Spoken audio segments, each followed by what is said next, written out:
Agree with Janet Yellen. The odds of a U.S. recession are lower.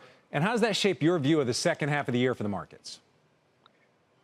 Well, there's no question that the consumer has remained much stronger than many people anticipated over the course of this year, and that will persist into the second half.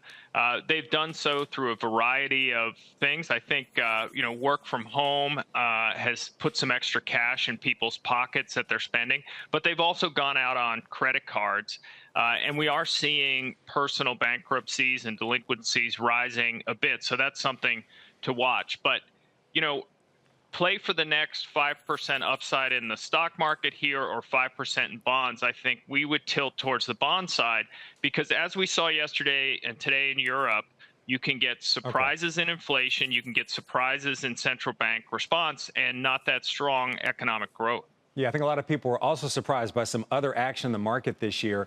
The AI trade, we here at CNBC, we call it the Magnificent Seven. I'm talking NVIDIA, Alphabet, Amazon. You call it the Surging Seven. So I want to ask you, you talk about a 5% possible upside in the market.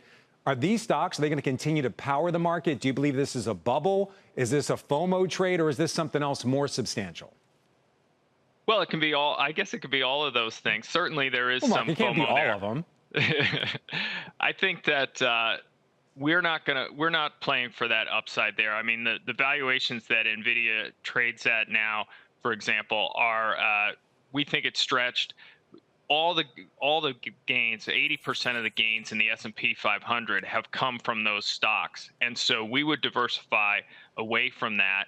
Even the 493 other stocks in the S&P 500 are trading at about a 15 times valuation, but we would go further afield, probably look at emerging markets, which trade at a substantial discount. So just to be clear, NVIDIA is trading at 56 times forward earnings. You're saying that's a little stretch right now, but I want to get back to that Surging Seven, Magnificent Seven, whichever one you want to call them.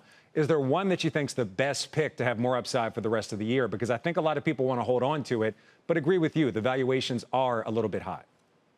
Well, we've got over $3 trillion in assets, so I don't spend a lot of time on individual stocks, more on the asset allocation side, and that's why we're saying start to shift your allocations towards the emerging market stocks for better valuations. Okay, when we're talking emerging market stocks, exactly what are you talking about? We're also seeing Chinese equities surge despite the fact that the slowdown's going slower than many people expected.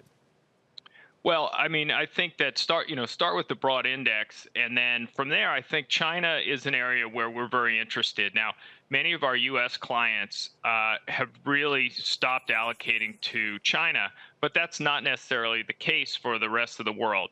We're looking for more of a commitment from the Chinese government to not massively ramp up stimulus, but to do some more because they recognize that they need to see some economic growth in the second half of the year. And so we see an opportunity there because the valuations are very attractive. So if we see more Chinese stimulus, you're saying that would be the time to start buying and going into Chinese equities?